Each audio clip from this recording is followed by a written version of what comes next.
Since its launch in 2005, Broad Street Review has sought to promote the exchange of viewpoints rather than any particular point of view. To that end, we welcome commentary from professionals and amateurs alike about the performing and visual arts, as well as any other field of interest to our eclectic group of contributors. The following interview was submitted to Broad Street Review, powered by Rep Radio.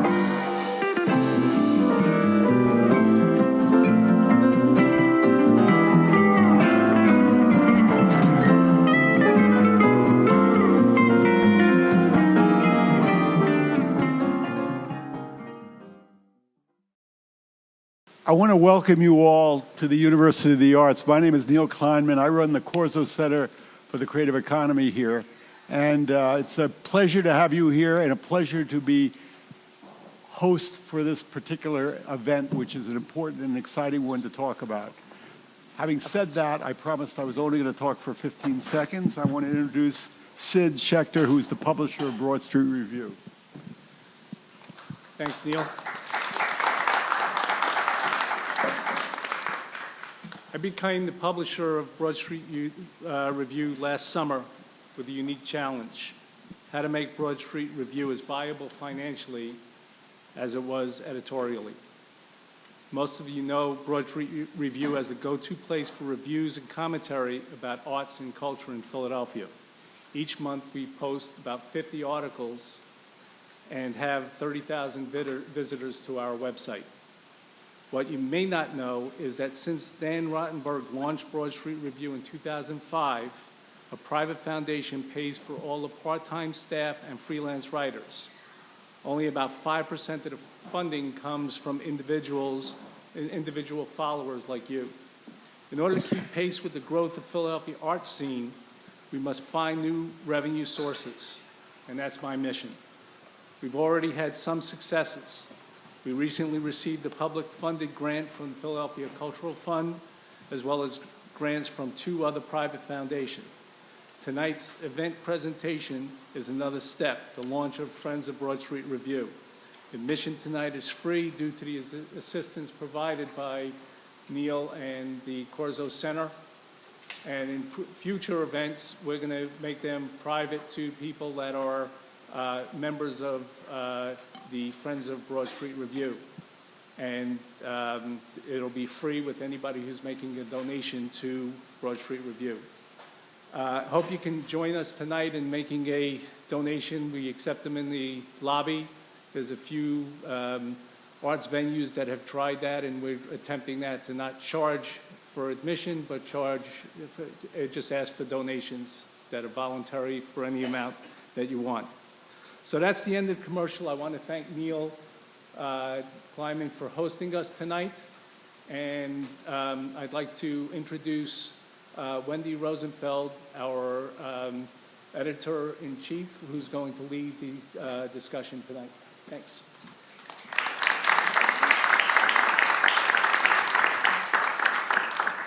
Welcome, everyone. Thanks for coming. And just, sorry, it's Rosenfield if you email me. It's F-I-E-L-D, not Rosenfeld. We have a Rosenfeld volunteer out somewhere out there, so she's not me.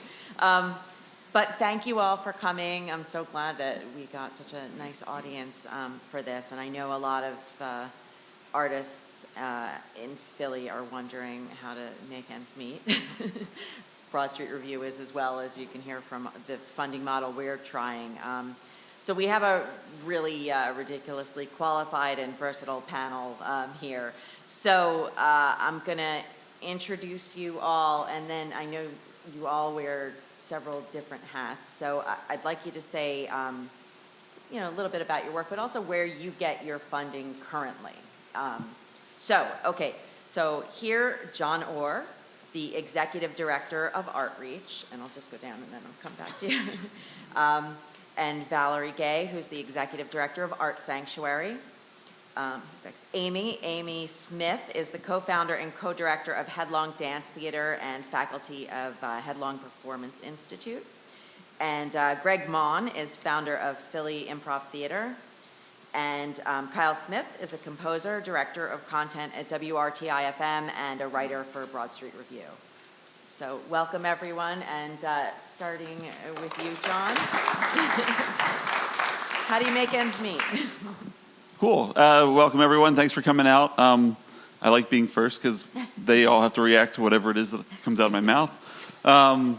So I'm the executive director at ArtReach. We are an organization that's been around about 31 years, and we help to connect people with disabilities to the arts in Philadelphia. We don't proliferate art ourselves. We just adapt existing programming to be accessible to people with disabilities. Our funding model is a little bit funny. If you look at our audit, we're about a $750,000 a year organization, but $300,000 of that is in-kind donations. So it's really just sort of stuff that comes in and goes right back out on the expense sheet. We never actually see that money. Our core budget's about $450,000, and it's diversified between earned revenue, government, corporate, foundation support, individual giving, and a very tiny sliver of investment income that we can pull in if the market is good. So that's kind of where we are. Hi, everyone. I am Val. And at Art Sanctuary, well, first of all, I have to say, I left that chair open for you. Ha, ha, ha, John. Our funding is very different, well, similar, but also different from ArtReach. So at Art Sanctuary, first of all, we are a community arts organization whose mission is to use the power of Black art to transform individuals, create and build community, and foster cultural understanding. I often say, because we are in Philadelphia, and I learned yesterday, we are the 9th segregated city in the country. So, in the light of that, you don't have to be Black to like Black art, and we invite you all. In fact, we're in the middle of, is day 15, so day 15 of a 31-day festival, and I have some stuff here about celebration of Black arts. About 4 years ago, the board and I reduced our budget from about close to $1 million to where we are about now, which is also about $450,000. And we can talk some more. We will come up why we ended up having to reduce our budget. And our model is primarily contributions, with the lion's share coming from foundations. Followed by corporations, then government. I see Barbara Sizzle here, so I'm so happy that we get cultural fund money. And then finally, a small sliver from individual donors. And very little earned revenue. I'm Amy Smith from Headlong. Headlong is I am a co-director, founder, and employee of Headlong. I also freelance on the side. I teach financial literacy to other artists, and I do tax preparation for a bunch of artists in Philly. So I wear many hats, and sometimes I'll do like freelance directing or choreographing on the side. But Headlong's income, our budget is about $250,000-$300,000 a year, and all of this is in the public record. By the way, for anyone who wants to go to guidestar.org, you can look up anyone's 990 and see what our budgets are, what we spend our money on, how much we get paid, etc. And I'm I'm a big advocate of transparency from arts organizations. I think that's really important. So anyway, where we get our money, we used to get a lot more project funding and have a lot more. We had a range of foundations that supported our work. Lately, after the economic downturn, when a bunch of the foundations that used to support us stopped supporting us, we started a program, an earned income stream from our Headlong Performance Institute, which is an education program. We've been moving closer to our goal. My goal is what I call radical self-sustainability, which is that our core operations, we can do projects and we can raise money for projects, but our core operations are funded with a combination of earned income from the Headlong Performance Institute, from subletting our studio spaces, a little bit of kind of like workshops and things like that. Contributions from individuals, government, thank you, Barbara, and PCF, I love you guys, and the state, which isn't that much, but thank you, the state. and that, that hopefully those things together can support the core operations of Headlong, allowing us to get bigger when we have a big project, but not starve if we don't get project grants, which has been a real problem for us in the past. Yes. Hi, I'm Greg Maughan from Philly Improv Theater, Fit Comedy, and our mission is to do the best comedy in the city. Very simple. We're an on-ramp for people, so we support people in Philadelphia who want to learn how to do improv, sketch comedy, stand-up, comedic acting. We develop those people and have them perform on our stage, and then my goal always is that those people who are serious will have been set up for success if they move to New York or Chicago or Los Angeles or one of the other places where you can genuinely make a living doing comedy. And I have a little bit of a different model than most of the other people here, although Amy is headed in that direction for sure, and I love seeing someone else from another organization who's doing this. We're a for-profit business, and we run 100% on our revenues. I'm not a comedy club. I did not found a comedy club, so you don't come to see a show at the Philly Improv Theater and get sat down at a cabaret table and told to buy 2 drinks. You come into a theater. We're actually in the Adrian. We're on the same stage where Interact Theater was for many, many years and where the Wilma was before that. Something that's very exciting to me and many of my comedians don't appreciate. But we are truly a theater and seek to be part of the theater community. And we seek to do that without getting money from anyone except for people who come to take a class and learn from us or come to see a show and laugh with us. Hi, I'm Kyle Smith, and I was going to say we're not, Amy and I aren't related, but we probably are related somehow, Amy Smith and I, way back. But I'm a composer, so I make money as a composer by people wanting to give me money coming from performing organizations. Where they get their money, that would be another question, but probably a lot of that comes from interested people in the organization who already love that performing group, and maybe they've heard of my music and they say, pay him to write something for us. So a lot of the funding of my music comes from that. A little bit of it comes from publishing, and I've had, you don't get a whole lot of money from publishing. Very rarely, even very famous composers rarely get a whole lot of money from publishing.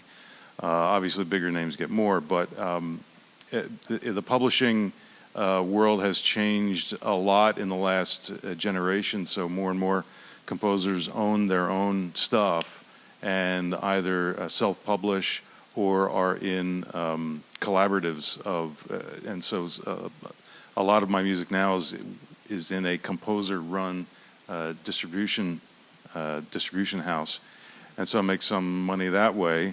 The other hat I'm wearing is as director of content at WRTI FM, and while I am not involved with development there, like the other people on the panel who are really more expert at this than I do have a feel for where the money for public radio, classical and jazz station WRTI comes from, and the most of it, the vast majority of it, is from individual listeners. I don't know if that's surprising to you, but it really is. The vast majority it comes from people who listen to us, and so they like the station enough, and we reach out to them that they will support us in various different ways. Some of it is corporate underwriting and other kinds of underwriting. A very, very little bit of it comes from the government, mostly through, if not exclusively, I don't want to misspeak, through the Corporation for Public Broadcasting, which we can speak about a little bit later if you want to. But and then a little bit from Temple University, because we're under the banner of Temple University. So that's the money talk. I am remembering these fine people who I've just met. We were talking backstage, and I hope we didn't leave our best stuff back there, but I'm reminded of the composer. Remember it all. The composer, Edvard Grieg, he said he always hated to have dinner with composers because all they wanted to talk about was money. He says, if you want to talk about art, you eat with bankers. That's all they want to talk about. They want to talk about music. But we had a great time talking back there. So, thank you. Yeah, it's funny. I have so much research here that I did at home on the NEA and on government funding, and we just spoke for an hour backstage, and I feel like I may just wing it because our conversation was so interesting about alternative methods of funding. It's almost that like the NEA is beside the point, you know, which I guess is what sparked this, because with it being threatened every year with the, you know, arts funding, you know, whether it's federal, state, or city, you know, what do you do when that source is so unstable? Where are you going to turn? So, I mean, I have a bunch of facts and figures about the NEA, so I'll just rattle them off real quick, and then we can turn to some of the alternatives. So, it was just approved, or it's expected to be approved with a $2 million addition instead of being cut. So it's the budget for fiscal year 2016 was $147.9 million. That's 0.004% of the federal budget. So it's supposedly safe for this year, but threatened again possibly next year. 80% of that goes to grants and awards. And just compared to other English-speaking nations, you know, you can look at, so that's 0.004%. That equals 47 cents on your of your tax dollars. So 47 cents per capita is spent on the NEA in the U.S. Arts Council of England spends $13.54 per capita. Australian Council, $8.16 per capita. Canada Council for the Arts is $5.19. So, and just a real quick anecdote. My husband and I went to France a few years ago on a theater critics, International Association of Theater Critics event and conference.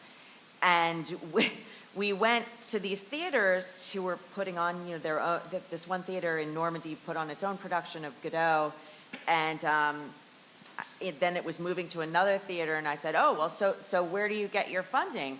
And he said, you know, the Ministry of Culture, and I must have asked him about 10 times, yeah, but who's paying for it? And I didn't understand that the entire theater system is run by the Ministry of Culture of France, and they fund the shows and they send the shows touring around the country. It's such a different model.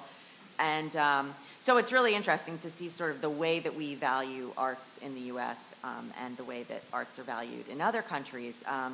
And we were talking a little bit about that, aside from the arts having value, of course, on their own. You know, what engines they are, both in terms of economics, in terms of fostering your own, you know, sort of national culture and legacy and heritage and your own cultural language. So that's all of that. You know, the state also, some of the NEA funding goes to the states. Of course, the city funds arts. A lot of city arts funding goes to the Art Museum, as a matter of fact.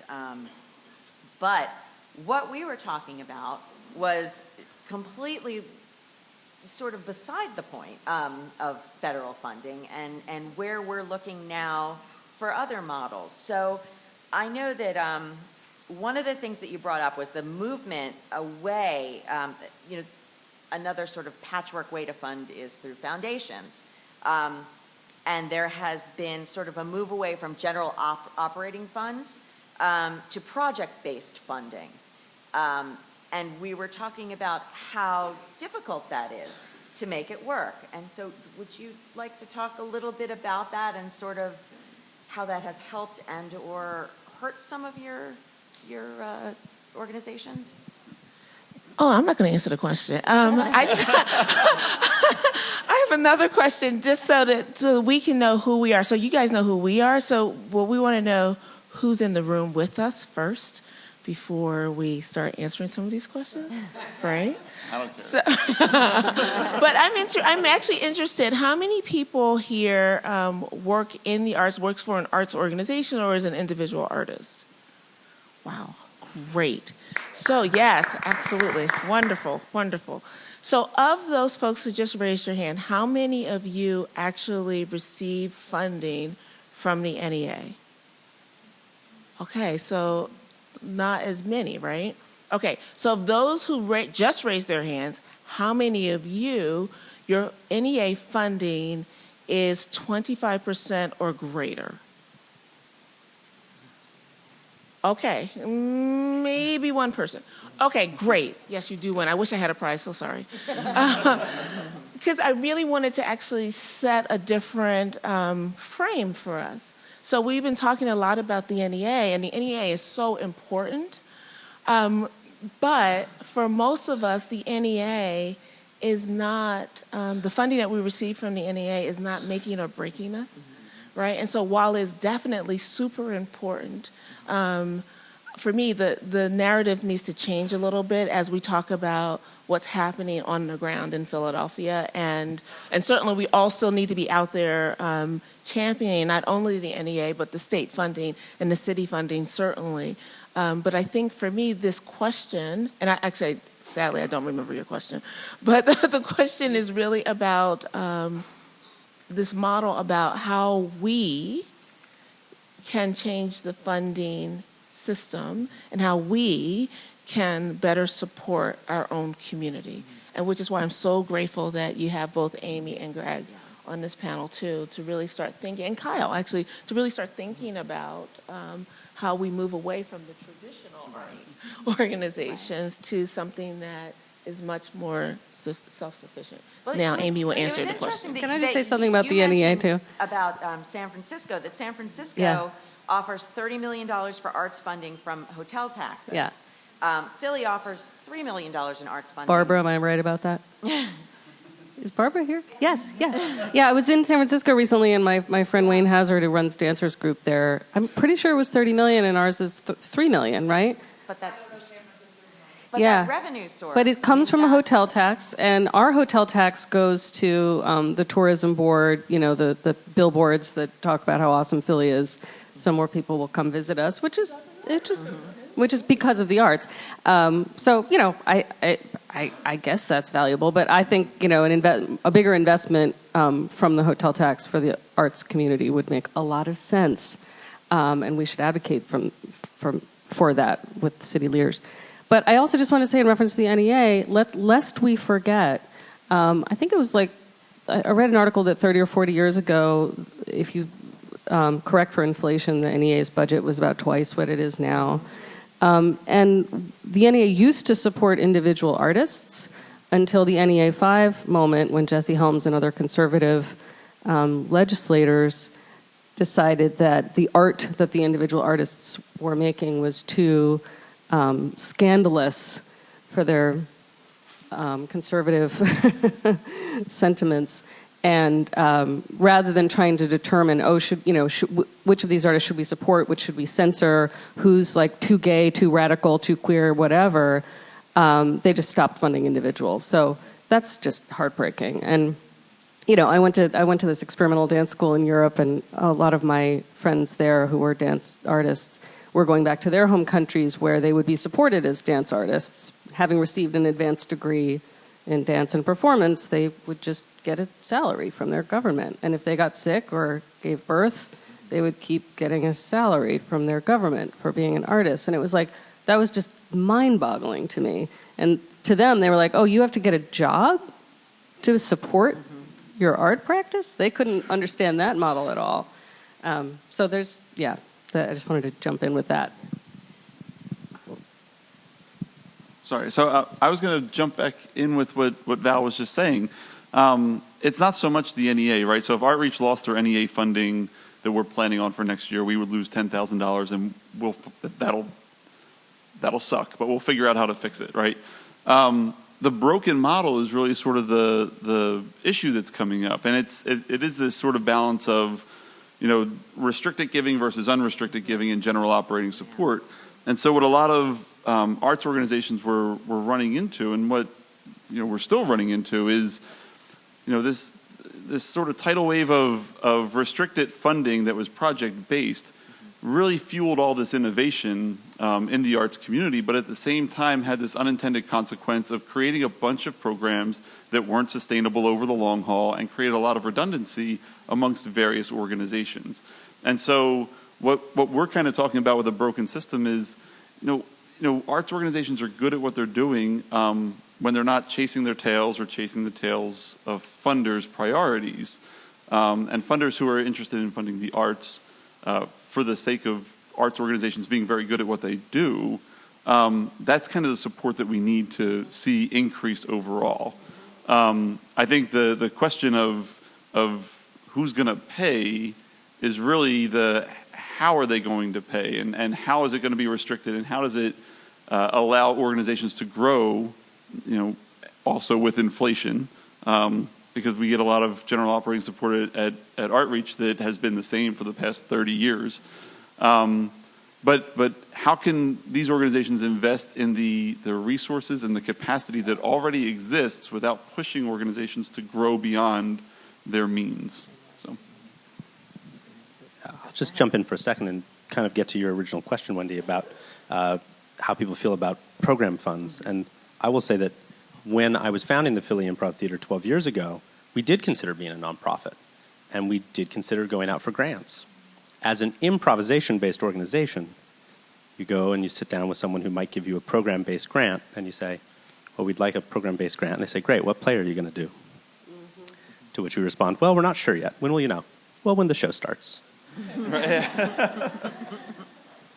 Obviously, that wasn't going to work for funders, right?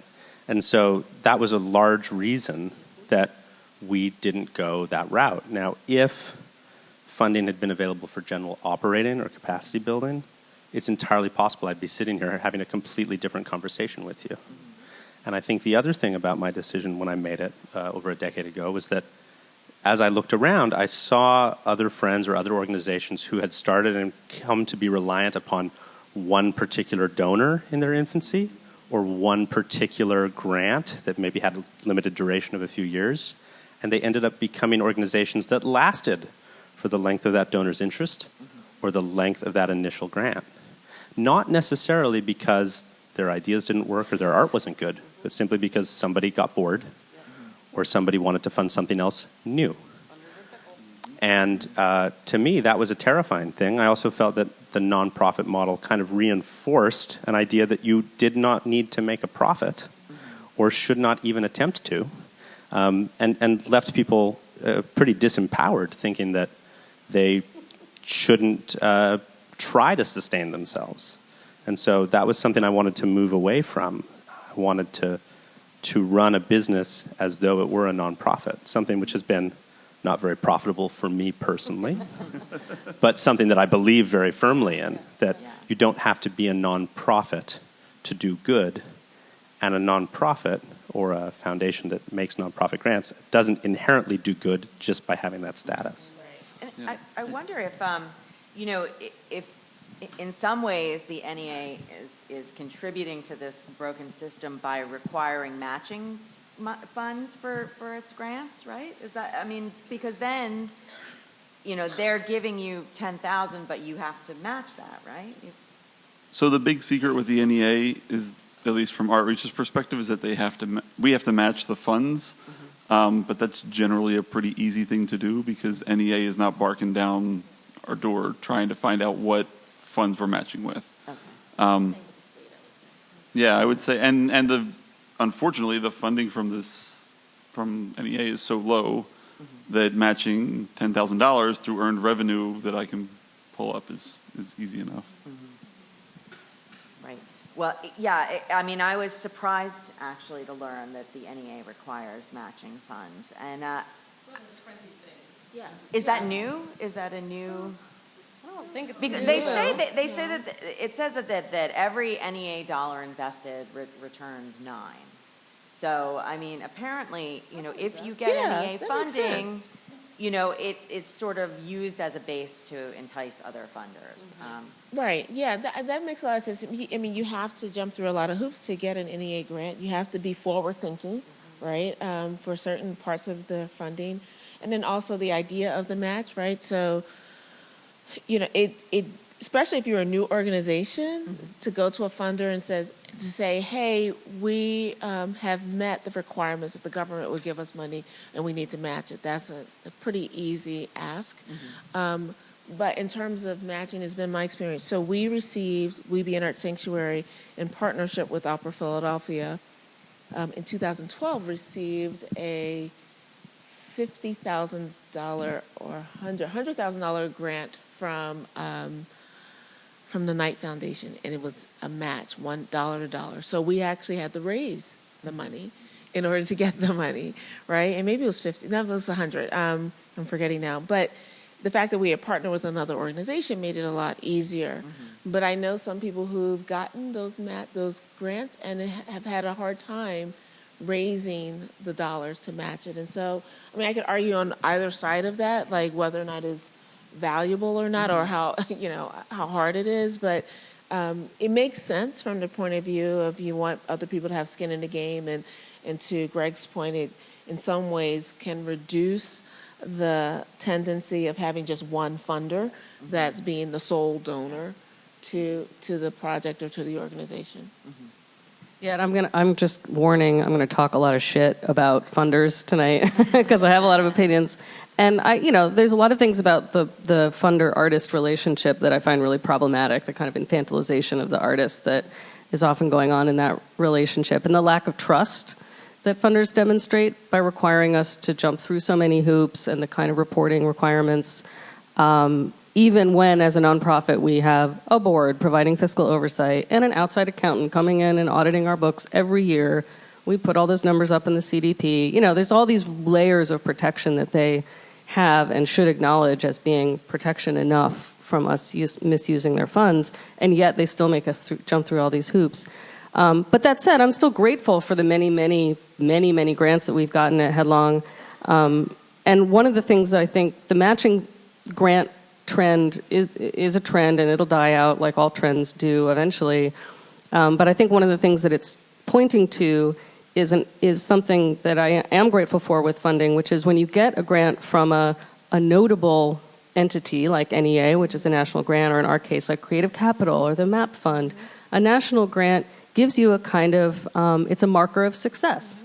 And people do pay attention to it. And sometimes other funders jump on board because you've gotten a grant from a notable grant maker. So it has that benefit, even though I find the whole idea of like requiring match to be a little distasteful. Yeah. Well, I guess so then that talks sort of to, Greg's idea of growing your own audience and having that fund your work and ways that, and so how do you see yourselves, increasing that? So I'm sorry, I'm going to keep going back to it, but like the idea that you have to keep recreating projects to grow your audience is just absurd. It's just not true. There's this great, if you read Michael Kaiser's books and all that stuff and get into that thing, it's great. But there's the one process of creative destruction where you go into your nonprofit arts organization or any organization and you look at what you're doing. When I went to Artreach, we had 12 programs and a staff of 6 people, and that's not sustainable, right? We were serving 13,000 people a year. We went ahead and through a very intentional and quite frankly fun process, we cut 8 programs. And so we focused in on 4 programs and we said, this is where we're best. And even though we've cut all this programming and all of our funders were getting nervous and all these things were disappearing, we said, no, just wait, it'll work out. And so we went in a period of 2 years from serving 13,000 people a year to this year where we'll serve 160,000 people with 5 people. But it's because, every project-based grant that I now write is not about a new project that I'm doing. It's about a project that I know I'm going to do because it's part of my core program budget. And because we've just committed ourselves to that, and if funders don't want to fund us because of that, then we just won't get that funding. But we're no longer chasing a tail that we can't catch up to. We have a small staff. Our per capita per person served is $3, which I think in the arts world is just mind-blowing. But it's worked, and we rely a lot on partnerships and collaborations, and that's made it easier. And I think that's one of the key areas that arts organizations need to be focusing on. It's an interesting parallel to the radio where I am in that project funding. Basically, I think of it as every day we have programming that we put on the air, the on-air programming. That's the project. Now, it's in a way, it's the same whether it's the best in classical music or the best in jazz. That's what we say we want to play, and yet we're always tweaking that. And part of my job as director of content is to look at all that and see what we're doing. And one of the things that I did, well, I have my own show, which is all contemporary music, and that's on Saturday night, and it's on HD2. It's kind of an experiment, and I play wacky stuff, kind of off the wall stuff that I think that needs to be heard. 95% of that I would not play during the week, during the weekday. Basically, we play jazz at night, classical during the day. How that came about when the classical format came over to Temple is a long story, but in any case, so it's a dual format station. Most of that I wouldn't play. However, in auditioning these listening to the CDs, listening to music to see what are we going to play on the air, I hear lots of things, but out of that I'll hear, I think that would work. So 1 out of maybe 50 pieces, I'll say, I think that might work during the day. Whether I'm right or wrong, who knows? But we try it out, and I'll get some blowback about that from outside the station and within the station also. They say, "You sure?" And I'll say basically, "No, I'm not," but I think it might work. And the idea comes up is that, well, people might complain, and yeah, people might complain, but there's a way that you get the audience that you deserve. You create your own audience by your project, by your mission. You create your audience. And so you may get complaints from the audience that you have already created by the projects you're doing. But let's think about who else is out there. Can we bring more people in and yet not push these people away who may have been a core audience? And this goes back to what a lot of us have been saying about the trusting the organization. There are people out there. There are your listeners or your people who are already have bought into what you're doing, and they will trust you. You might go out on a limb, and they'll go, maybe I didn't like that, but they'll stay with you. I mean, those are the golden people, and you do have to educate a little bit while you're doing that. You talk to them about what you're doing, and I hope our hosts, do that. We're going to play something now, and this is why we're playing it.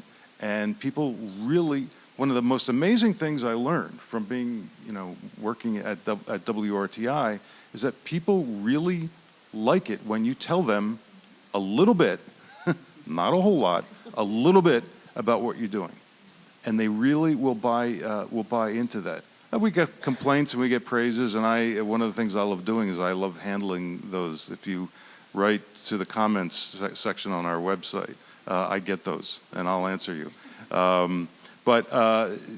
And people will buy into that, and so I think a big part of growing our audience is to engage the people at the most local level, and you engage those, and in our case, they become our funders. Because, as I said, that the vast majority of our funding comes from the individual listeners. Because I think to a greater or lesser extent, it's probably the same way with the other organizations. I just wanted to stick with you for 1 second. So, but then in your other, occupation as a composer, right. How do you handle the funding for that? Because that is sort of, as we were saying backstage, that it's sort of dependent on people's whims. And I'm just going to add one other thing that Valerie had mentioned backstage about not being afraid of collaboration. So, and is that an answer that you could see looking to for, future self-initiated funding? Well, so I've had to write grants, and I've gotten grants, and I've failed at getting grants also, and I've usually when someone comes to me, they want a piece of music, they want it because it's me. So they've heard something else of mine, maybe word of mouth, and they want something of mine. And then what it is they want me to write, basically, they leave that up to me. Sometimes I wish they would tell me what they want, because it would make my job easier. But basically they say, we want a 15-minute piece. These are the people who are going to play it or sing it, and or it's an 8-minute piece or it's a 35-minute piece, and then that's it. And so I get no, and that's the ultimate kind of trust, you know. They just say, basically they're saying, we want you, you know. And that kind of buy-in is just so gratifying. I wish, you know, they would tell me, well, what's the text you want? How fast do you want it? Do you give me a click track and all, you know, because that would make my job easier, but they're not paying me to make my job easy. So, yeah, when it gets to that point, basically, they just want me. Yeah. I mean, what do you all think of the sort of the Kickstarter model of funding? I mean, does that turn your stomach, or does it? We came up with the money to find a space to open through a Kickstarter campaign. Actually, while Kickstarter was still in beta and you couldn't just go to the site and sign up. Briefly, we were one of the most successful projects on Kickstarter. Now, of course, what we raised was a pittance. But I'm wholeheartedly in support of that. I mean, why wouldn't you want the people who you've built up as a community around your own work to then support that work? You know, and to me, that's the sign of a strong and vibrant organization, one which can make the community that supports it step up and help support its growth. But at the end of the day, again, like, we did that after we had that money, after we opened. We weren't going to go back continuously and ask for things, and that's not the model of Kickstarter. Right, and I think that's the important part of it, right? So I think, and I also agree wholeheartedly with Greg on that. And there's something about, we talked earlier backstage, I think where we are right now, an inflection point in our world, which is why I think we're having this tension between funding and organizations and who's doing the funding, how we're getting funded, is that the world is moving towards gross democratization across all platforms. So it's education. I love the fact that you can get a world-class education primarily for free, as long as you don't care about the piece of paper. All right, so you can get classes taught by incredible professors, you know, through any number of organizations, any number of universities, and I think it's really interesting that that concept came from these very elite organizations, people within these elite organizations saying something is wrong with this model. We need to release it to the world and trust that the model itself will still be able to sustain ourselves, right? And they do. And I think the same thing is happening. So educationally, you know, we joked about whether or not, you know, we all left we left our purses back there. But then there was a question about whether or not we should bring our phones. All right, so I brought my phone, I brought my iPad, not to make a phone call, but just in case I needed to look up a piece of information, right? And I needed to do it quickly. And that's a beauty.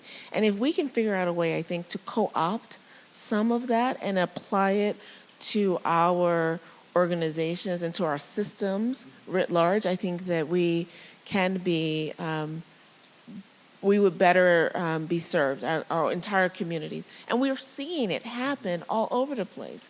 You know, a 12-year-old decides that she's going to feed every child in her community, and somehow she figures out how to do it, you know. And my organization may not be able to raise the money to put on the next, let's say, festival. Right. And you were also talking about sort of growing things organically within the community instead of having them imposed on a community. So I don't know if you want to talk about that a little bit. Yeah. So I can just jump into that. So one of our core values at the organization is a long-standing mantra in the disability community that is catchy and easy to understand. It's nothing about us without us. And so all of our programming, we decide will be both planned, executed, and evaluated by the communities that we serve. And what that does is it provides ownership, and it lets the power grow from the people who are actually experiencing the arts. I'm not an expert on disability, right? And I'd be an ignorant person to sit here and say that I was. I don't have a disability, but I know who I can get in the room at the start of a process. If we're going to do a program or we're going to try to adapt a program, I know that I can get people in the room who will help direct that programming in the way that it needs to go. And I think that's a critical part for all of us. So. Also, I just wanted to add, I run 4 Kickstarters a year. They're just called my annual appeal. And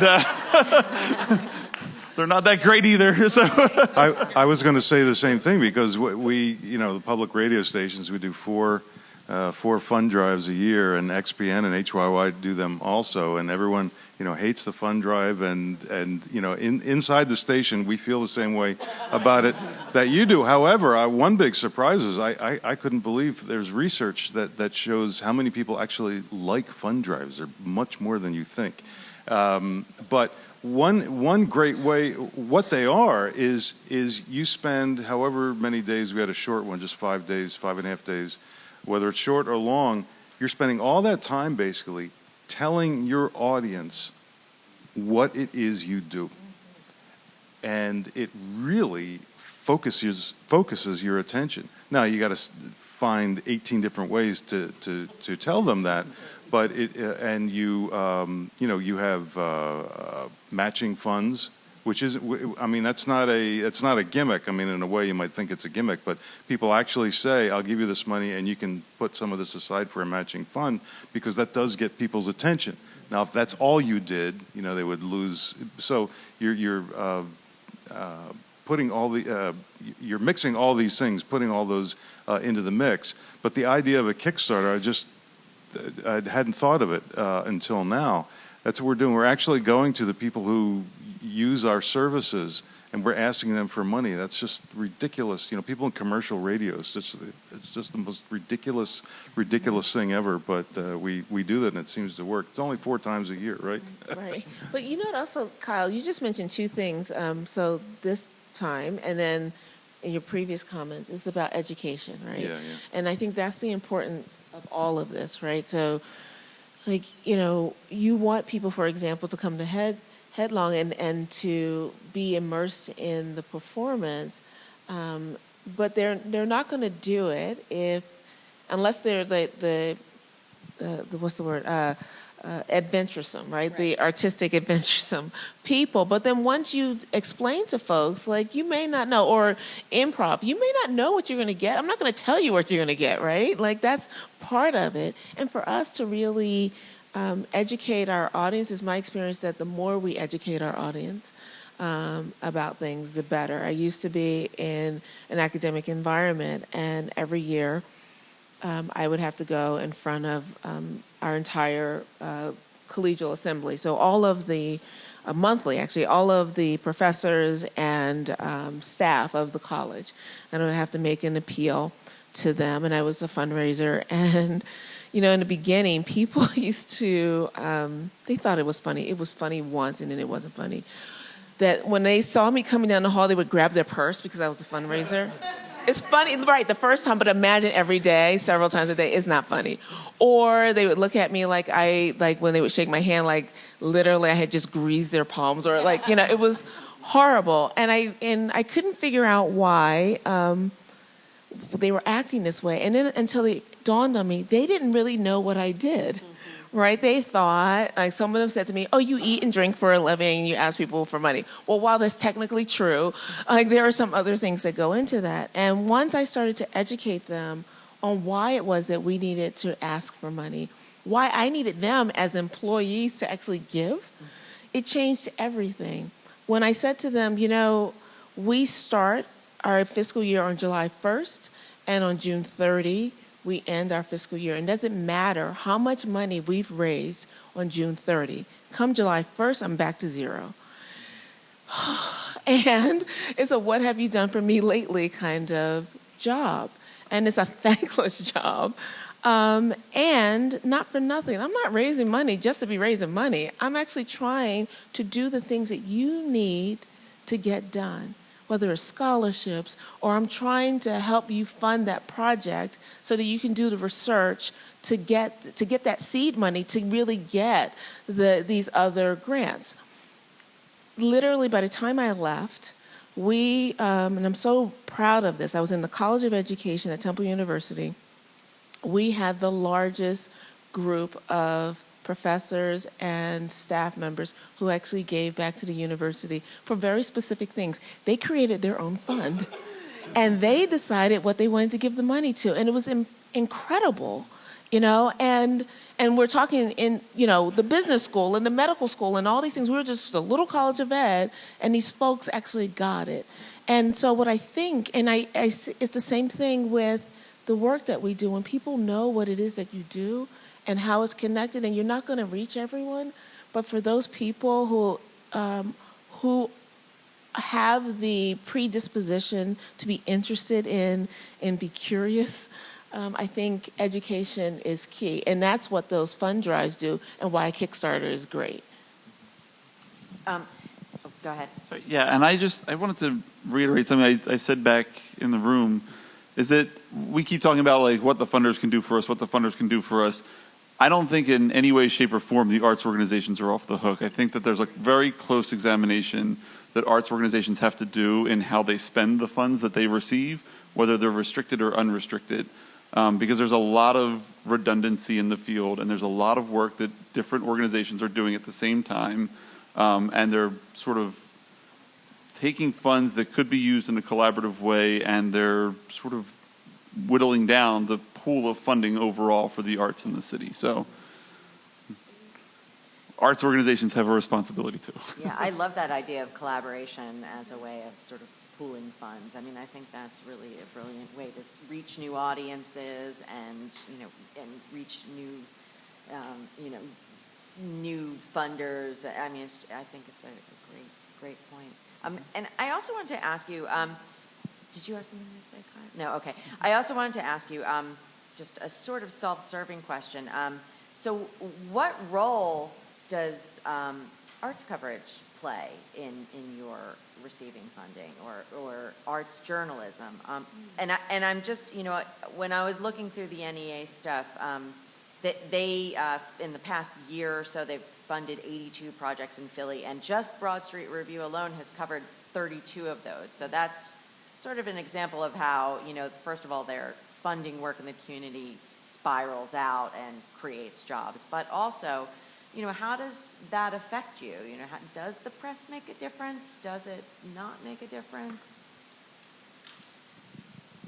I think it makes a sort of a difference. You know, there was a time when Headlong was doing more work in theaters, we were getting more of the kind of traditional like preview, review, and there are times like, I mean, I hate to say it, but a New York Times review was a marker of success that was meaningful to us in other ways, as far as presenters paying attention, some funders paying attention perhaps. I think local press is less meaningful in those ways, but for me the purpose of local press is to hold up a mirror to what we're doing and to understand how the work that we're doing is being seen and being received. And sometimes those local reviews have informed my thinking about how the work is being delivered, or, you know, how the meanings or images in the work is being received and understood in a way that I think is more powerful and more important than what it's done for us, if that makes sense. I think I have a kind of unique perspective on this as well, given that we have 2 stages. We have performances 7 nights a week. We have upwards of 1,000 performances a year. And that's easy because it's improv. We don't have to develop sets and costumes.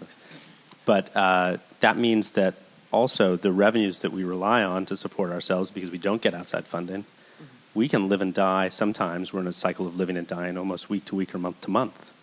And so whether or not there's coverage of the work we're doing and the work we're bringing, and we bring many people from out of town every month. We send our own acts out around the country every month.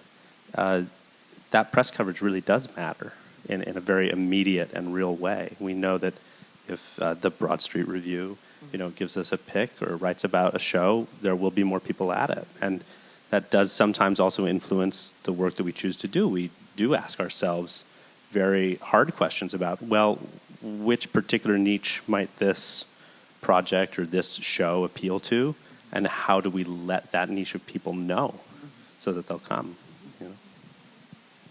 I would say, thinking and hearing these two responses, for us it actually matters, but it actually, there are other lenses or veils, if you will.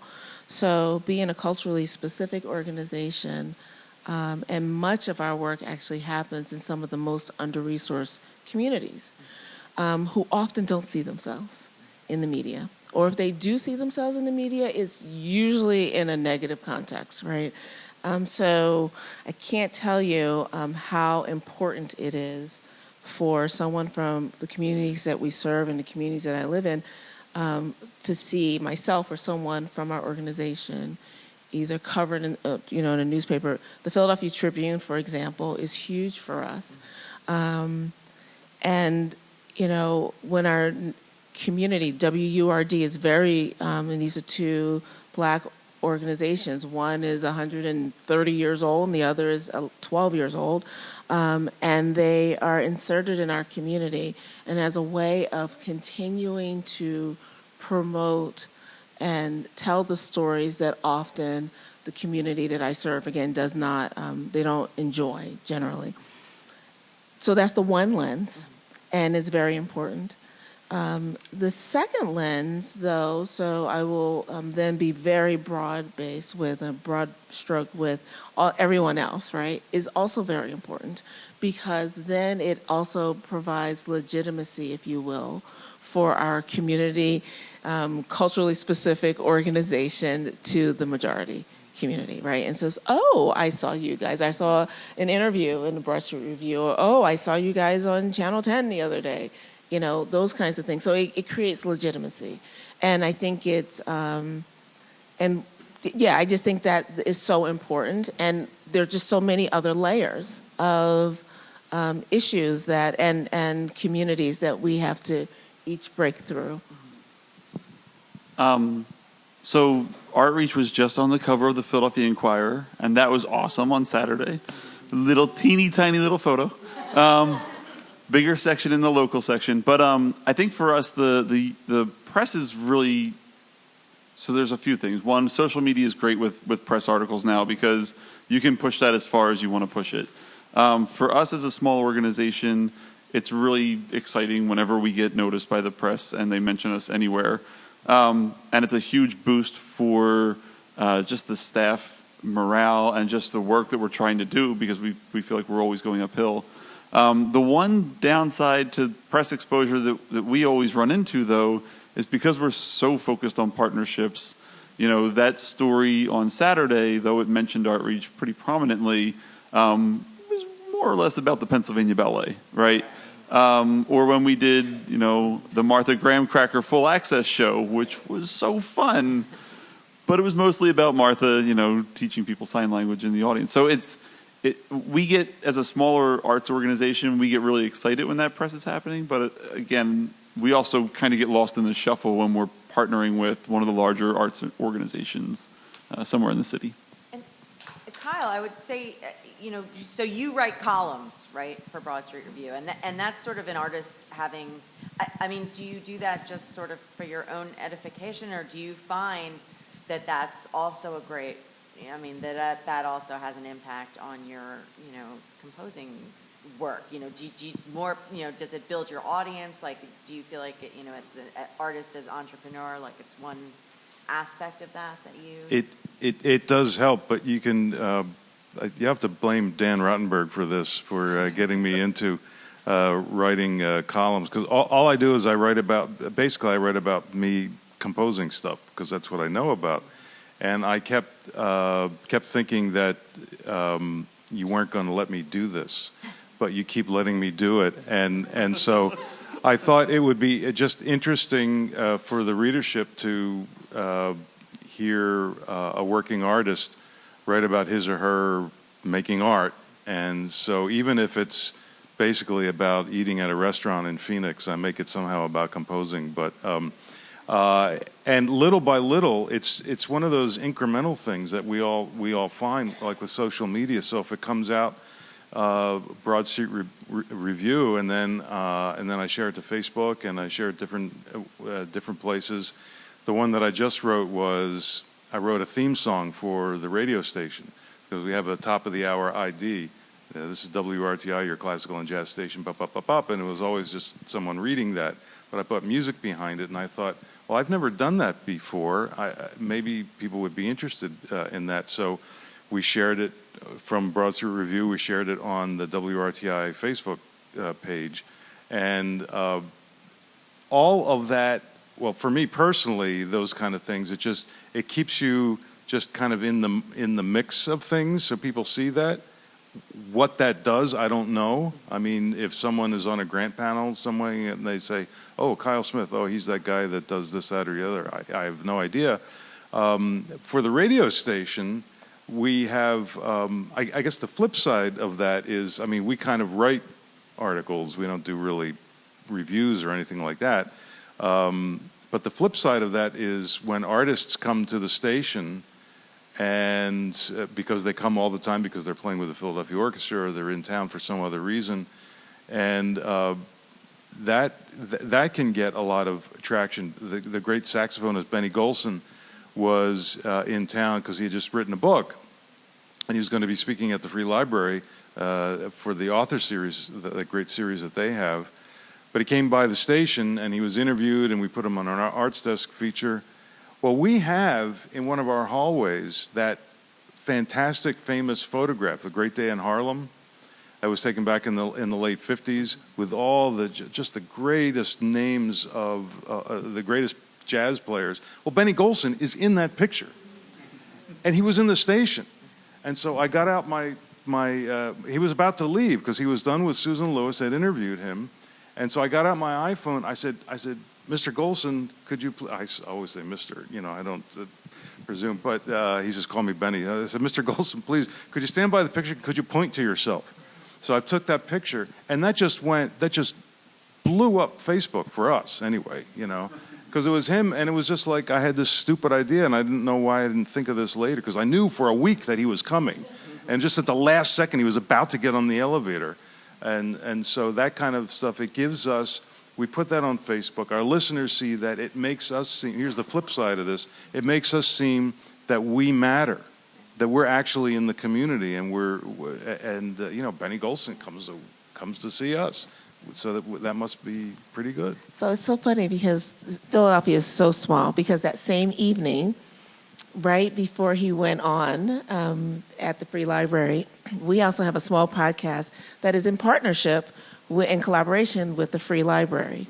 I get to eat what we kill. So I look at their list, and I call Andy up and say, Andy, can I talk to this person, this person, this person? And he gives me their information. If they say yes, then I get to go and interview these folks. So at the end of my little interview with Benny Golson, I'm like, Mr. Golson, can we take a photo, a selfie?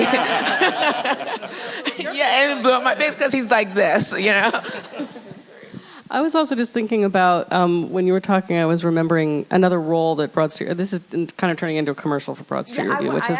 Well, go ahead, because I had another question, and then we have to sure. But I was just remembering that piece that MJ Kaufman and I wrote about trans artists, the Philadelphia theater community engaging with trans artists and talking about some of the issues that come up when theater groups are working with trans themes. Back to your point, and that was an interesting moment for me.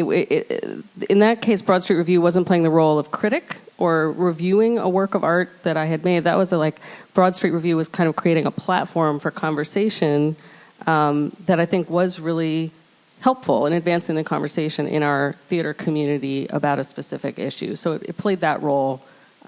For me, in a way, that was very important. That was an important moment, like a touchstone for me as an artist. Well, okay, so the last question I wanted to ask, Valerie and Amy were talking about, you're sort of the money people, and the importance of business education for artists. And I wonder what you think of that and the way that that can sort of help change the funding model and the importance of business education for artists. This is such, I could talk for an hour just I'm just going to jump in too. Can we just have a conversation? Because yes, we are in agreement. So if you don't know, Amy talked about, if you came in a little later, Amy teaches financial management for artists. She does taxes for artists. Amy saved me thousands of dollars in my taxes. So excited when I saw her today. I have witnesses like, two hugs. She saved me. Because a little thing I didn't know, and I'm a certified financial planner, right? And so part of my thing is about taxes, and this is something that I didn't know. And it's so important. I'm also an opera singer.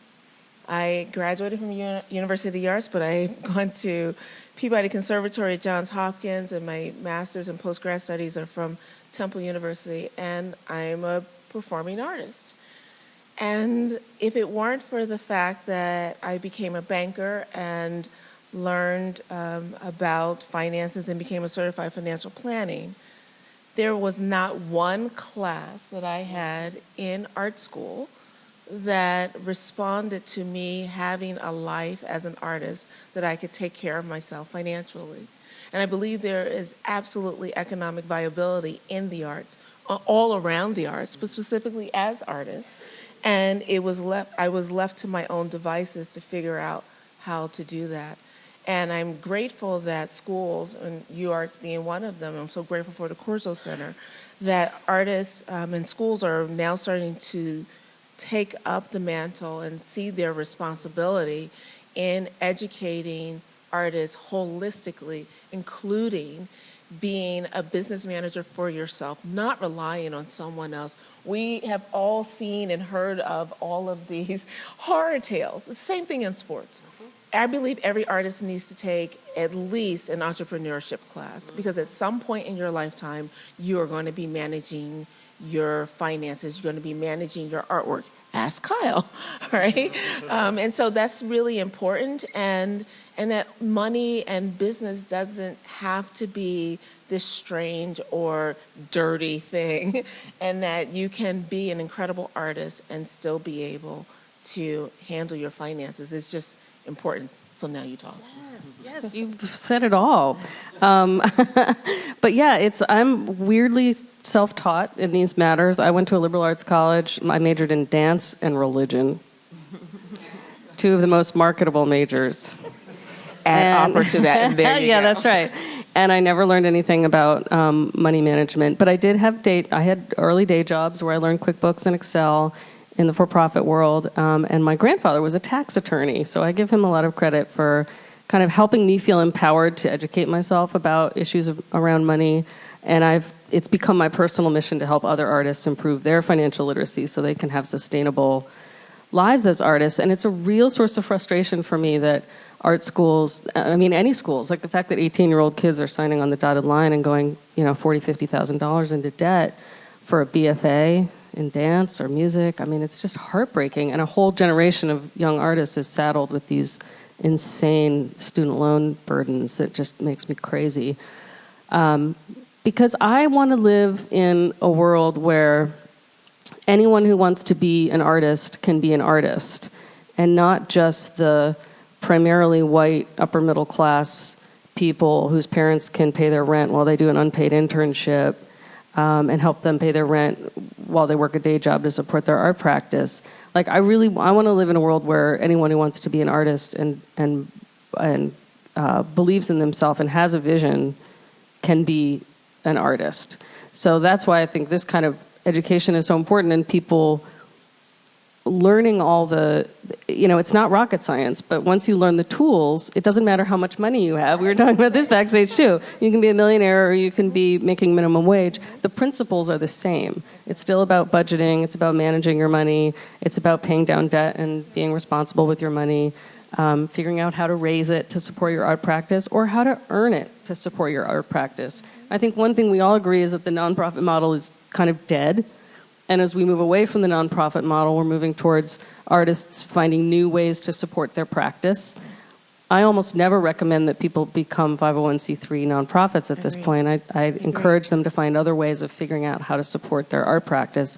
But to do that, you need to understand the mechanisms of money and how money operates in our global neoliberal capitalist society. Agreed, and it comes back down to education, right? And that, so for me also, we were talking backstage, and I talk about this all the time, that I think we really do need to change the narrative, the starving artist narrative. And until we first, as artists, start really take on a different connection and a different value system for us, then our greater society. I think it used to be, and I don't know if it's still the case, but I just anecdotally, I believe it's the case, that so generally first generation folks in terms of wealth, they work really hard and they become, the folks that are doing things like starting their own business, they become the doctors, the lawyers, those kinds of things. And then second or third generation, those kids are allowed to become artists, usually, right? Well, if you're in the hood, you don't really have that legacy, yet there's so much creativity and potential, and people could make a living off of their own ideas. And, these days, the new currency is ideas. Ideas is the new commodity. And if we are not allowing people to commoditize their ideas, then we continue to create these great gaps. And so we will continue to see these all kinds of gaps that we have seen, the wage gaps happening in our communities. And one of the things and Art Sanctuary has helped me to see this, and why I believe so strongly in the power of the narrative, in the power of encouraging people to tap into their own creativity and their own power, and providing for them opportunities. Not about us without us is so important. And so I want everyone in this room to know how to manage your money. You have to know, like, I'm assuming you two are students? No, recently though, you look really young, so that's a compliment, But everyone in this room needs to know how much it costs to keep your doors open, right? How much it costs to do everything that you do, and how are you going to find those multiple streams of income to lead your life. That it doesn't matter if you're an artist, you just need to have that. When I was in the College of Education, we did the same thing for these teachers, because people were afraid of going into education to teach in public schools, particularly because they were afraid they weren't going to be able to pay their rent. And that's a reality, but the fact of the matter is you can still make a living and you can still have a great life.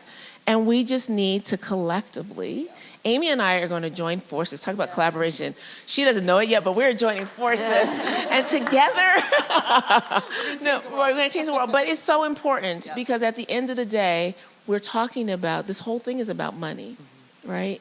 And just like organizations, we've seen organization after organization go out of business because of money, usually. It's not because of the art or the ideas. It's usually because of money.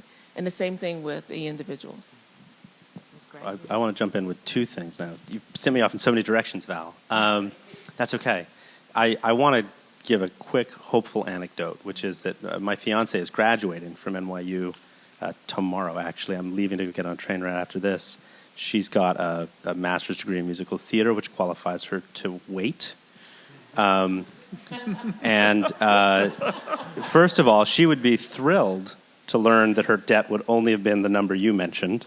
But also, something that's really, I think, important to mention here is out of the 64 credits she took in theater and music, 8 of those credits were business skills and were business education. So now, finally, artists are being empowered because, I Like any good partner, you're helping somebody who's working on their schoolwork, and here I was also reading contracts and looking at budgeting and figuring out how to actually be successful as an artist. So that is being taught now.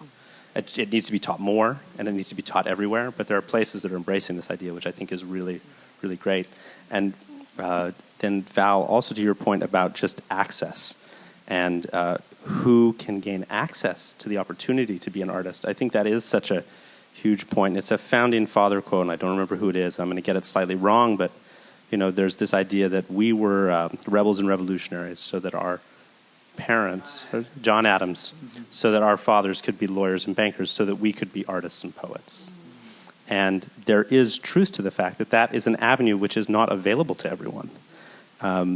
And one of the things, now to toot my own horn, or the theater's own horn just for a second, one of the things that we recognized as a community 10 years in with the Philly Improv Theater is that we were a predominantly white, middle-class arts organization full of kids running around between college and having their own children.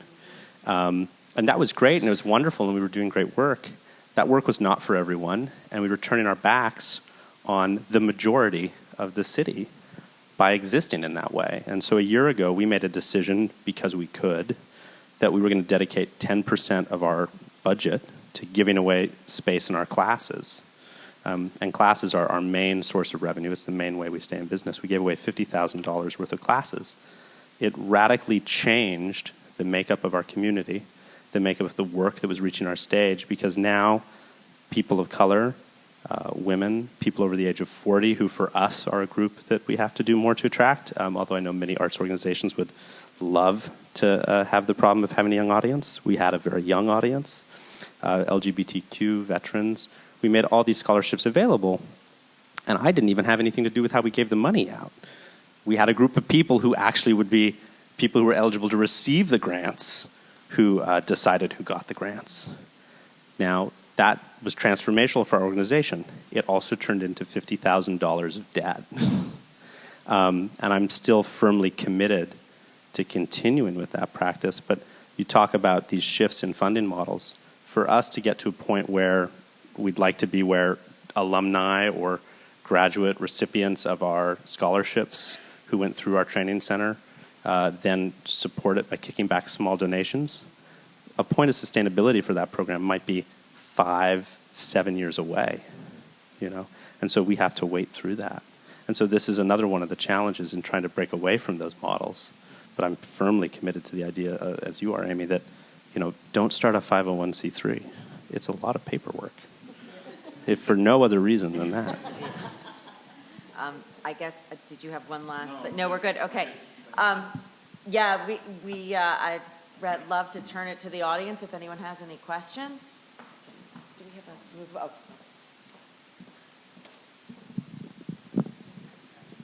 Oh, yeah. You can also just stand up and speak loud. Well, I think it's better for yeah. Oh, wait, this was recorded? My name's Catherine Madville, and I'm new to Philadelphia, but I wanted to say to Valerie and Amy, right? I'd like to join you in that literacy thing. I'm the author of 2 textbooks on music entrepreneurship, and I'm the founder of the Entrepreneurship Center for Music at the University of Colorado, and I'm just off of an 11-year stint teaching music business and entrepreneurship at NYU. And what I have found is that in undergraduate work, the students have only been students, and they don't understand what it takes to earn a living. So to your point, sir, about your fiancé as a master's student, after you get out of undergraduate school, you need to work and understand what that means. And then you'll probably be much more receptive to the skills that we're talking about now. And that's just an issue with the American education system. But please, I hope I can talk to you afterwards, because I'm so excited. Thank you all very much. Anyone else have any questions? I'm just curious, historical perspective, is there any period in the past artistically that you look back to yearningly? I mean, Philadelphia 200 years ago was supposed to be the Athens of America. You had Gilbert Stuart and Rembrandt Peale, and you had Nicholas Biddle, and you had the Walnut Street Theater, and my feeling is that that was nothing compared to what's going on now. And whether the level of artistic achievement is that great now, I don't know. But I'm just curious, is there some period you would rather have been functioning in the past? Would you rather have had the Pope commissioning you the way he did with Michelangelo? So I'll jump in on that. So as the director of an organization that believes that the group that I serve, that disability is a product of design rather than diagnosis, and that good design creates a more accessible world. Our world for years, right, in the arts, for decades, for centuries, however long you want to take it back, has been stuck in a paradigm of presentation, of how they've presented the arts, and it's created this very classist system of who's allowed to go to the arts all the time. I think it was 2 summers ago, you heard the First Lady, Michelle Obama, saying kids in Chicago and poor communities feel like museums aren't for them. That's not because the museums aren't cool in Chicago. The Field Museum's awesome, right? It's because people don't feel welcome there.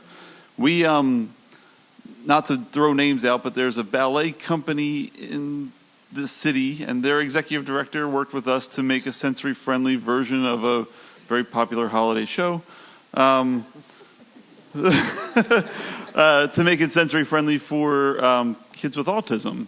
And he came back to me and he said, I just had a really ethical dilemma question with one of my donors and one of my board members who said, hey, that's a sensory-friendly, relaxed performance.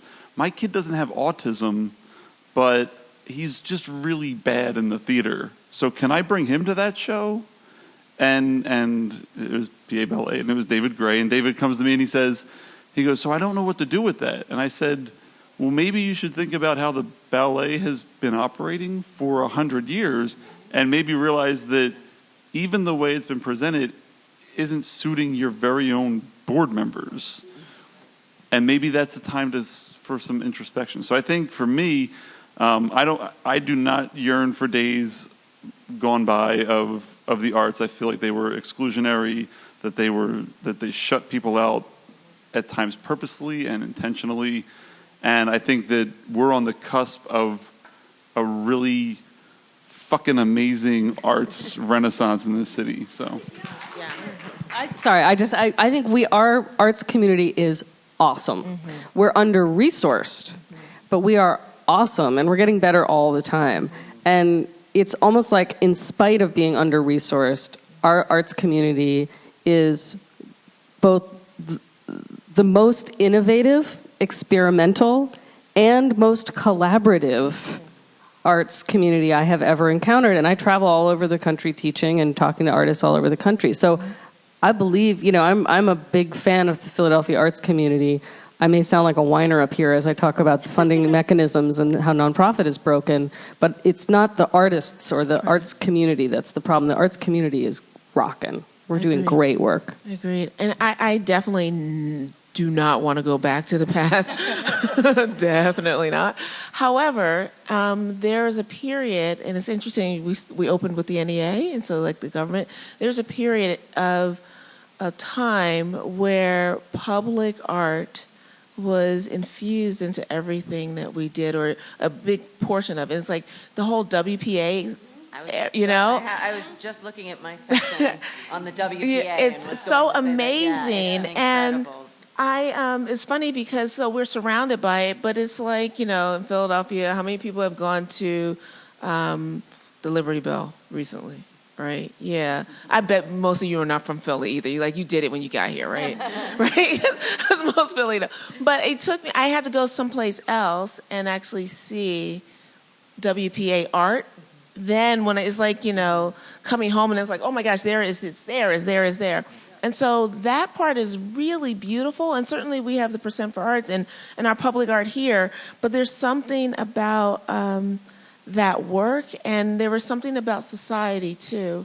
And I've met a number of people from North Philadelphia and from West and South Philadelphia who remember, even though they didn't necessarily feel welcome, getting dressed up to come down to the museum or come to a concert with the orchestra at the Academy of Music. And they may have had to sit in certain seats, but it felt like that they could participate in the arts even though they weren't. So they were the curious people at the time and the intrepid few. So I would love to see if we could mash together this crazy creative period that's happening with the parts of the past that actually worked. I think it would be really incredible to see that. And the WPA, for me, if you don't know about the WPA, please Google it and please go on a scavenger hunt around the country, actually, to find these pieces of work. I was just going to jump in off of what John said, and I think, some people don't remember, or nobody remembers because everyone was not alive, but people forget that, these cultural organizations now, which can be very staid, like the orchestra or the opera or the ballet, there was a time that going to see any of those things was like going to see Metallica. And people would be coming in drunk, and they'd be having loud, boisterous conversations. You would get to the act break in the opera, and there would be trapeze artists or dancing girls or elephants. There would be these entertainments. And the idea that these organizations are so staid and quiet is something that is, relatively speaking, new to those organizations. And so an open access performance in a lot of ways is just a return to the past. Yeah. And something that used to be done more often. And I would say to your question, is there another time that I would live in? No, but I would live in many other countries based on what Wendy said at the beginning of the evening. And we send artists all over the place, and many of our acts go to comedy festivals and theater festivals, improvisational theater festivals in Canada, and they always come back, and I have to have a very long conversation with them about why, when we bring artists here, they don't have housing and airfares and large stipends for going to do an hour's work, because they are treated like kings and queens when they go to these festivals in Canada and come back having loved the experience, but also horribly demoralized about the prospect of continuing to try to pursue comedy and improvisational theater practice here in the United States. Any other? Oh, come on down. Okay, so I have so much running through my brain. I've worked in the nonprofit sector for 6 years, but it feels like 4 times as long because I've worked with 3 to 4 different organizations for all 6 years, and usually in a fundraising capacity. By doing all 4. Which is why I do all of them. And also an artist and an actor, so trying to do all of it at the same time. But again, and I just, in sitting here, before we all wrap up, I feel like before the evening is over, who should fund the arts? Well, what's the art and who's the audience? Because when and Valerie has spoken to it a little bit, but I work at Philadelphia Young Playwrights, and a lot of what we do is based in classrooms in the school district of Philadelphia where it can't be self-sustaining because the participants can't pay for it. So who should fund it? People with money. And in the city of Philadelphia, I feel like so many times I stand in rooms of for-profits and startups who are, Philly's booming and Philly's millennials are staying and I'm a millennial, blah, blah, blah. But then no one talks about what about that moment in the conversation where people start to have children and they say, well, we're not going to send our students to the school district of Philadelphia. That's great. Philadelphia is beautiful. I love it here. That's why I stay here. The arts community here is amazing. I love it. But we can't take the onus off of philanthropy and philanthropists and corporations here who don't give money to the city of Philadelphia. And I wonder, I guess the question is, have any of you had success? How do we amplify the voices of those who can't be self-sustaining loud enough to make someone listen who has the purse strings or who knows the person? Because fund inequity is crazy. If you don't know the person with the deep pockets, you're not getting the money. And that's just what it is. So it's, personal responsibility, yes.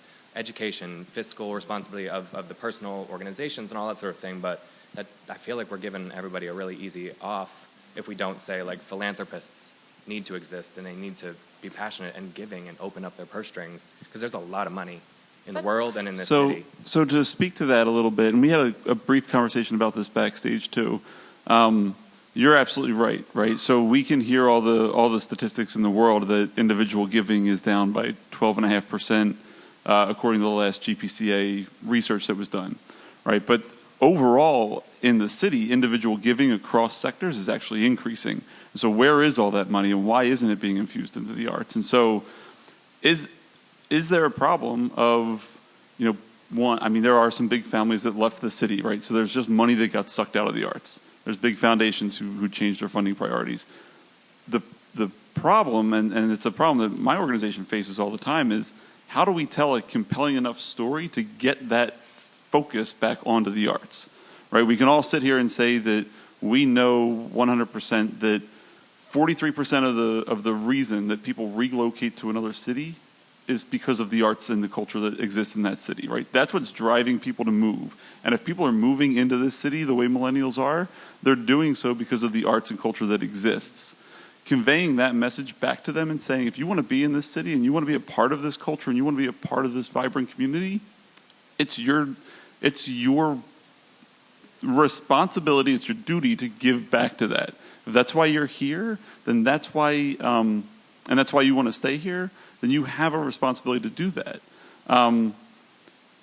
The only way to really effectively do that is for arts organizations to tell stories in a compelling way that personalizes it and that makes it real, right? So my fundraiser on Saturday, I had 150 people down at Fringe Arts, and we did a collaborative performance right in front of them, right then and there, that had kids with disabilities from St. Catherine's Day School who had been rehearsing with the Pennsylvania Ballet for 2.5 months, and they did their live performance. It's the only time they're ever going to do it, and it was awesome. And right on the spot, it was me going up and saying, that's what our work looks like. That's the impact we have. Let's pass the hat. And $6,000 came out of the audience right then at that moment. And that's what we kind of have to do. We have to roll up our sleeves, tell our stories effectively, back it up with relevancy and compelling work, and put it in front of the people who have either heard it but haven't heard it well, or who haven't heard it yet. I absolutely agree with that. But what's your name? Mitchell. Mitchell, thank you for asking the question, because actually, John, I was so content on not saying anything till you got to the end, because because I absolutely agree with that. However, no. But it's also to Mitchell's question and to his point about funding inequity. You know what I'm saying, right? Inequities. Thank you. That's the right word. That there are great divides, right, in our city, and it is very difficult for culturally specific organizations to raise the same kinds of money. Part of it is it's about relationships, right? It's about getting the right people in the room. It's a number of things, and it's about the relationships even within the foundations. And so I think the elephant in the room is that we are in a city that is primarily minority, right? However, the majority organizations are the ones that get most of the funding, and there are lots of us that are doing so. It is in some ways justification, but a lot of us are doing work like in the district, right? So. And honestly, the district is not sexy. The district is not cute. Little kids are cute.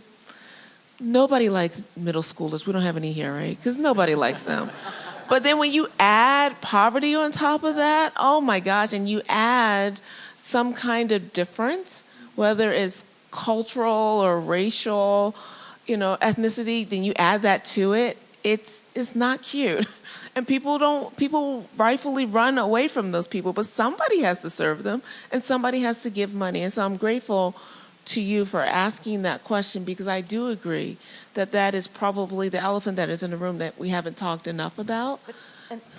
sorry. No, I'm done. That was it. I was I gonna wanna say, and jump in. that's where I think NEA funding can really bridge the gap, or any government funding can really and level the playing field. Yes, you know? but it's not happening. But So, it's so not right, but it's not happening. So you said 82 organizations received NEA funding. Yes. Right? Do we know how much of those? I So mean, I have 82, the whole and list, 82 yeah. is wonderful. But the Cultural Alliance alone has over 400 arts organizations as members. So you just do the math. Shout out to PCF. because Yes. Their funding formula actually does do a good job of Absolutely. funding some of the race equity, inequity issues in our city. And I'm so grateful. So that PCF, again, Barbara, you're getting all these shout outs. Put your hand up so people know who you are, Barbara. Thank you, Barbara Sizzle. She's the executive director of the Cultural Fund. What's beautiful is about 4 years ago, the model changed in terms of, because they heard from the community that these year grant cycles are horrific. And then we have to jump through so many hoops to get the money. And so they said, okay, we're going to do multi-year funding, which was great. And the community said, that's what we need. But then they came back and said to the community, would you prefer us to make larger grants to fewer organizations, or should we continue to spread the wealth in the way we do? So if you don't know how it works, it's so amazing. Lots of advocacy go on, city council, people calling people, we need to get some money. And then it's the community, the arts community, who then gives the money to the arts community. So people have to apply. You have to jump through all these hoops. We're amazing. Michelle and Barbara are the staff. They do amazing work. But then the grant panels are made up of us, of artists. And then we then get to learn about each other's art. And instead of giving, 20 grants a year, how many grants a year do you give, Barbara?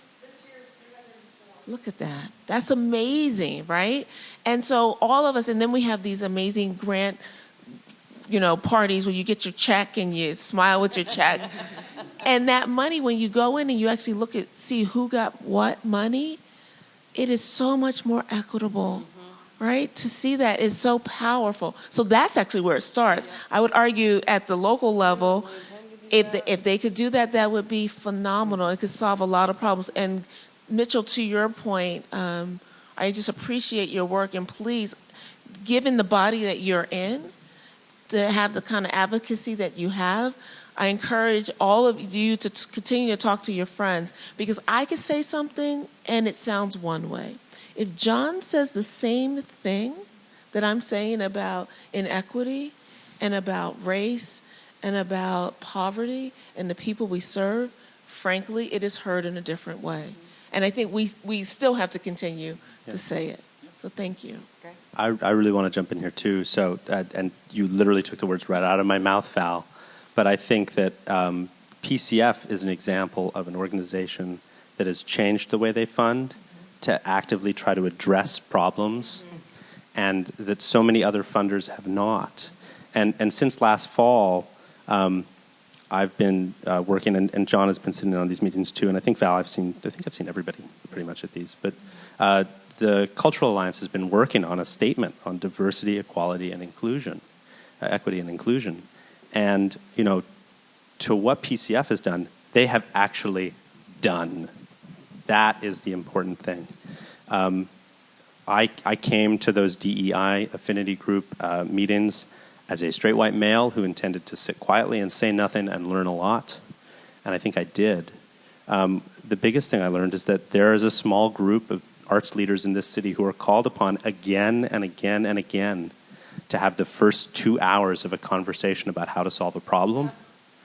And they are never brought in to a conversation about actually solving the problem or the meeting where the problem is fixed. That meeting needs to happen. That needs to occur. And the one thing I did say, and I said it privately in these meetings, but since the kind of initial results of a bias survey are being released tomorrow morning, I believe, by the Cultural Alliance, I will say something I said in those meetings was, I just hope to God that whatever the study reveals makes the board of the GPCA and makes the boards of these cultural giving organizations, these nonprofits that give grants, uncomfortable. And that if the results of that work do not make people uncomfortable, then I think the work has failed. in the way that a lot of great art, if it only makes people comfortable, is it really great art? So Mitchell, just agitate is my biggest thing, and agitate with the power that you have. Yeah. Okay. I'm sorry. You'll have to have the last question because I think we're over time now. I know. We're 12 minutes over, and then we have to wrap up. But you get to have Neil as the I hate to have the center, last question because it's really kind of an assertion. I think that one of the things that artists need to know, it's not only the business as we do at the Corso Center, we offer all of that, but it's also understanding one's audience. And the audience has changed dramatically in the funding community.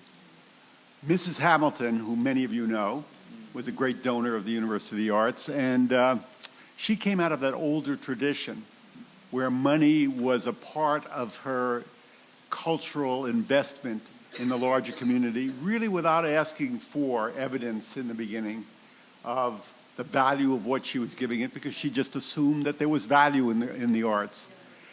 The current community of donors is increasingly younger and shaped almost entirely by the entrepreneurial community, which is an evidence-based community, which is a community that asks for evidence of consequences and the impact of what you're doing.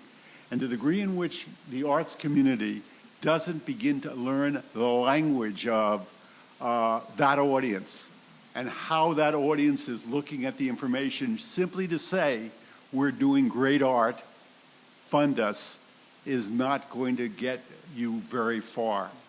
And so education is not only to learn how to do accounting, how to manage your own business, how to deal with being an entrepreneur yourself, but also how to express the language that your audience of donors is going to be asking for. And I see it across almost every funding source, not only locally, but also nationally. That was not a question, it was a kind of assertion. I'm sorry for that. That's good. Did you have it? Yeah, so I think that's a great point. And to Mitchell's point, the donor has changed, right? The old Philadelphia money is not really around, right? And so what are we doing? I keep saying to my staff, I say, I just need a Shark Tank episode for nonprofits, right? All those entrepreneurs that are developing, that are starting these social enterprises who want to build up this social equity, how do we start to view, outside the foundation landscape, how do we get outside the corporate funding landscape that's traditionally been there, and we start to find these social equity firms that we can get in front of and say, look, I can give you your ROI. It's not going to show up on the investment sheet, but it's going to show up on a social equity sheet.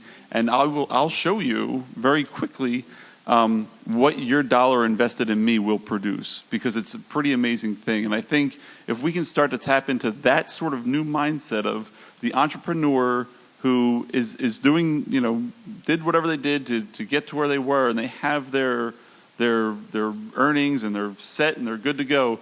How much of that with this social enterprise model are they reinvesting back into society? That's an avenue that is untapped. I just started a conversation with Safeguard Capital Venture firm to say, can you start introducing me to those firms that are investing in social equity as opposed to investing for dollars in return? And so that conversation, I'd love to get it started. I think it's a great avenue for nonprofits going forward. It just doesn't really exist. And you guys will agree with me. The money's out there. It's in a different place. We just have to go out and finally grab it. Oh gosh, I don't want that responsibility, but I guess I'm in now. So. One thing about my background is, as I was starting the theater, I had other jobs, and one of them was for 2 years I worked as a management and budget consultant. And, I think that's been immeasurably helpful to me, because to exactly the point that you just raised, Neil, and that you're echoing, John, yeah, there's a different way people are looking at giving funding. And I think that you describe it in a fairly benign way. I think there are also people that are out there who are not necessarily giving in a particularly benign way. They're giving with an agenda. And it's important to be aware of that too, And just because we have this particular cohort of young people, and I think I'm probably the youngest one up here, very, very close, very close. But we're all probably within a year or so of each other. We're all 29, right? But I think that just because you figure out this paradigm too, you have to assume that in another 5 and 10 years, the way people are thinking about giving will change again. And so it's not a problem solved the same way that the diversity problem is not a problem solved. 50 years ago, diversity would have been, we give some money to a Jewish organization and an Italian group. So donors are going to continue to change, and you're going to have to keep up. And so another thing is just, this is a conversation we're having tonight. We probably haven't revealed the secret of how to get money, and probably what we've said tonight, we'll say different things if we were to have this meeting again in 5 years. Well, thank you to our awesome panelists. Thank you all for coming.